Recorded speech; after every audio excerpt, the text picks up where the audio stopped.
we'll just keep buying, right? The price is going to go up. It's going to get exponentially harder, and the price is going to go up exponentially higher, and we'll just keep buying. And at some point, if we get to 5% of the supply, Bitcoin's probably going to be $1 million a coin. And if we get to 7.5% of the supply, Bitcoin will be 10 million a coin. If I'm lucky enough to grind to 10% of the supply, Bitcoin's going to be 50 million a coin, and someone will be whining that whatever, we have too much Bitcoin, but other people will have $400 trillion of wealth. Our view is it's a ratchet. And we're just going to keep cranking on the ratchet, and there's massive leverage here. I think everybody's winning if we do that. The largest wealth shift in human history is unfolding silently as big institutions begin to realize Bitcoin's rarity. The rush for what's left is pushing prices to levels once thought impossible. With a hard cap of just 21 million coins and over 19.5 million already mined, the math couldn't be clearer. Each new buyer tightens the squeeze, accelerating a supply shock that could reshape global wealth. Michael Saylor, the persistent Bitcoin advocate behind MicroStrategy, puts it bluntly, "We're going to keep buying. The price will rise exponentially as it becomes harder to obtain. If just 5% of global wealth moves in, Bitcoin reaches $1 million. At 7.5%, it jumps to $10 million. And if 10% is secured, the value soars to $50 million per coin." His strategy is simple: keep stacking. Every purchase shrinks the available supply, creating immense gains for those already holding. This isn't mere speculation, it's game theory playing out in real time. As nations and corporations follow MicroStrategy's lead, today's prices could look cheap in hindsight. The real question isn't if Bitcoin will skyrocket, but how high it'll go when the final coins are bought. One thing's clear: those waiting on the sidelines could miss out forever. Let's dive into more of Michael Saylor's thoughts. Make sure to like, subscribe, and turn on notifications for deeper insights. Thanks for tuning in now. Enjoy the video. To equate Ethereum and Solana to Bitcoin is like equating balsa wood and clay bricks to steel. And yeah, you can also lever them, but you can lever balsa wood, but levering, you can build lots of things that are steel containers, and you can use rubber bands, but it's not the same thing. So there's a reason that securities law prohibits public companies from capitalizing on securities. And the reason is because you can lever a security 100 to 1. And so if I actually issued 1% of the float of a security, I could take $10 million and create a $10 billion market cap company. And so you would literally have 10 million in the float. And then you would tell yourself you had $4 billion of collateral on your balance sheet after you levered it up. And then you would start to act that way. And then when the bottom of the structure comes crashing down, you get a situation like Terra Luna or like FT. Both of those were examples of companies levered on proprietary tokens. And so Solana and Ethereum are they may not be securities, but they're definitely tokens. And as tokens, they're not a commodity. And so I would caution anybody listening here against levering up on a token, right? Or a proprietary asset, because it's kind of like trying to copy my skyscraper and doing it with bricks or with aluminum or with copper, right? The entire thing's going to buckle, and lots of people are going to die, and it's going to be a catastrophe, and you're going to take out the entire city block. And that did happen. It has happened over and over again in the crypto world. Happens all the time. People think that they discovered leverage, and what I'm doing is not an intelligent or brilliant idea because I'm using leverage. The reason it works is because I'm putting leverage on steel. I'm doing it with the right material. I'm actually using a product which doesn't deflect, right? And so Bitcoin is a crypto asset which does not deflect. That's why you can lean on it with $10 billion of leverage or $100 billion of leverage. And if you do the same thing with FTT token or Luna, or pick your favorite token, if you do the same thing, you're going to find it will buckle at some point. And when it buckles, there's going to be catastrophe. Look, I think the key with Bitcoin is the protocol itself is stable. Nobody can censor the network. It's distributed enough. No one can censor or corrupt the protocol. No one can control the price. It is sufficiently decentralized and global that no company, no country, no capitalist has enough influence to be able to put it at risk. And it is the one thing that we can all agree on in that regard. So when we go to the question of companies adopting the Bitcoin standard, Jeff, I think the primary guiding principle is you want to do this well. The question is, are you going to adopt Bitcoin as your primary treasury reserve asset? That means like flip 90% of your long-term capital to Bitcoin, right? 5%, 2% doesn't really do the job. You really want the vast majority of your long-term capital. Substantially, you want 100% of long-term capital to be in Bitcoin. And I define that as you've got working capital. If you need $50 million in working capital, then you hold that in the fiat currency of your liabilities. Everything else is long-term capital. You flip that to Bitcoin. After that, right, you've got two parts of the business. You've got the operating business, and then you've got the treasury, or you've got the balance sheet part of the business. I don't have any advice to people on the operating part of the business. Every single operating business is different. The only thing you can say is that 0.1% of operating businesses are good, and 99.9% of operating businesses struggle at all times. I mean, that's the big piece of wisdom I have for you. If you feel like your business is under pressure and is difficult and challenging, that makes you one, of the 99.9% that feels the same way. The only people that don't feel that way are the ones that run the monopolies, that are either state-sanctioned monopolies or digital monopolies, and everybody else struggles. And so there's no simple unlock there. I'm going to tell you, get a monopoly from the government of the local country you operate in. That's my suggestion. Or maybe you're lucky enough to be Apple or Google or Microsoft. But if you're not, then the operating business is all about finding a monopoly, and it's not easy to fix that. It's pretty obvious, right? It's quite obvious. It's hard to be better than Amazon or Microsoft or Apple. So the real advice is focus upon the balance sheet, where it is very easy to be better than the US dollar standard or the fiat standard company. So that's the part of your business you can fix. You can fix your balance sheet. And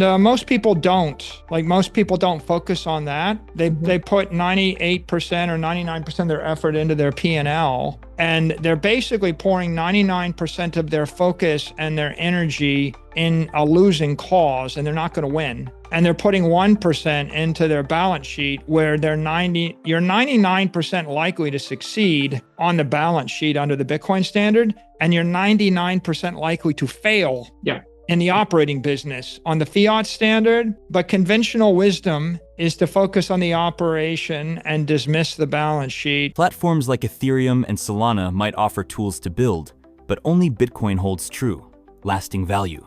Every overleveraged altcoin from Terra to FTX has crumbled under pressure. Meanwhile, Bitcoin remains solid. Its decentralized nature keeps it immune to inflation, censorship, and manipulation, unlike many tokens that merely appear valuable. The smart move? Ditch weak altcoins and accumulate the only crypto with true institutional-grade strength. Saylor says it best: most businesses fail under fiat. Under Bitcoin, you win. Build on a foundation of steel, not sand. Bitcoin's clean and unforgiving structure continues to dominate. While flashy layer -2 solutions struggle with bugs and regulations, Bitcoin stays firm. No smart contract flaws, no risky leverage, just growing digital scarcity as everything else fades. For 16 years, it's disproved every "this time it's different" claim. Want real gains? Cold storage beats risky protocols every time. In a world full of over-engineered failures, Bitcoin strengthens when others collapse. Now, let's return to the interview for more insight. I think that all the layer 2 type applications, they're always very interesting to programmers, but no one's figured out how to scale them without some technical instability. You run into massive amount of technical problems, massive amount of security issues, and then massive amount of regulatory issues. to do that. So I think that the best way to generate yield and generate a return is you buy the Bitcoin, you hold the Bitcoin in cold storage, and then you sell equity at a premium. That's the risk. When you're selling equity at 3 times NAV, you're literally selling dollar bills for $3 all day long. You have a money printer, okay? It's a risk-free money printer. So why would you do anything else if you could literally sell dollar bills for $3 all day long? And so the creation of high volatility, high optionality, public equity, and then bonds, convertible bonds, fixed bond, corporate bonds, or preferred stocks. All of those are by far the best, lowest risk way to generate yield off of the underlying Bitcoin. They solve the compliance issues, right? Because you're selling a compliant security on a compliant exchange. So you don't run into this issue where you did something really cool that is illegal in the state of New York, right? Or it's illegal somewhere. So they solve the compliance issues. And then they also solve the scale issues. If you have a good bond, someone will buy. I've had meetings where someone gave me a $500 million order after the meeting. Yeah. Like, can you sell $50 million of something in 20 minutes? I've sold $250 million of something in 20 minutes. So if you want to scale the business, if you want it to be compliant, if you want to generate substantial material yields, then I think you want to do it by issuing securities. And of course, there's one ladder of securities in Japan, which are different than securities in America or US, which would be different than Brazil. It would be different in France, different in the UK, different in Germany, different in Switzerland, right? Different everywhere in the world, in Canada. So basically securitizing Bitcoin in some kind of wrapper, it could be as simple as, okay, here's an ETF, but it could be, here's a 2x ETF. It could be, here's a Bitcoin-backed bond ETF. It could be, here's the bond. It could be something else. It could be, here's the option. Those are all the most compelling ways. I think the reason that certain people in the crypto industry don't embrace it is they don't have the technical financial capability to create these compliant instruments in these markets. So they go for the crypto token approaches, or quote unquote crypto native. But the bottom line is the crypto native approaches are only 1% of the opportunity, and they're 100 times as hard. And so the real money here is going to be made by more conventional financial firms that are going to issue $100 billion worth of Bitcoin-backed bonds, and then $1 trillion of Bitcoin-backed bonds. And then when people go, oh, well, $1 trillion, I guess is saturated, then they're going to issue 10 trillion of Bitcoin-backed bonds. And people watching are going to complain that it just seems too simple, right? It's like, and what I see a lot in this market is I run into crypto people that have been in the business for a decade, and they have very complicated ideas that don't work. Yes. And I offer them a simple idea. I'm like, here's an idea. You're a public company, sell your equity, buy the Bitcoin. They're like, no, that'll never work. Okay, well, I guess it might work. Well, what if the Bitcoin goes down? Well, blah, blah, blah. Okay, I guess it worked. And you know what the latest pushback is, Jeff? Let's hear it. The latest pushback is, well, it worked for you, and it worked so well that you're the winner and there's no room for another company to do it in the market. So we literally went from, I don't think it'll work at all, to it might, to it did. Oh, it worked too well. That's my excuse for why I'm not going to do it. Yeah. And people just come up with these giga-brain excuses for why they don't want to do the simplest thing in the world. And the reason it works, by the way, is everybody wants to be able to buy the equity and borrow against the equity from their existing wirehouse. So like MSTR, you can borrow against it from a big bank. They want to be able to sell the volatility to generate yield on us. You can do that by selling the covered calls, right? They want to be able to, they want to solve the custody issue. I want to call my Merrill Lynch broker and buy $10 million worth of it in like 15 seconds. So if I can, it's convenient, compliant, it's conservative, it's simple, We're just solving these very simple ideas. It's like, well, how about this one? I just like to buy the upside with no downside. Like our convertible bonds are outperforming Bitcoin right now. Like, so why wouldn't you buy something which outperforms Bitcoin, but you have a credit guarantee and you're senior in the capital structure? Yeah. So there's the simple ideas are working, simple compliant ideas. The hyper complicated ideas, they're 100 times as hard. They're 1% as valuable. They're not working. And my advice to anybody is don't try to do those things. Focus on the simple ideas. Bitcoin is at a critical point in its market journey, showing strength as it holds support above $81,000, while facing pushback near $88,000. This range-bound movement is happening amid rising US-China trade tensions, further highlighting Bitcoin's surprising stability compared to traditional markets. Optimism is returning to the crypto space, especially in futures, where rising open interest and bullish funding rates point to growing demand from big players. Aggressive buying further signals hidden strength building up. These trends align with Michael Saylor's core belief. Bitcoin is the ultimate protection in a shaky macro world, a stronger, more secure store of value when everything else feels unstable. Right now, Bitcoin's price hovers near its 200-day exponential moving average, a metric closely tracked by institutional traders. The key level to watch is $81,000 it must hold to avoid downside.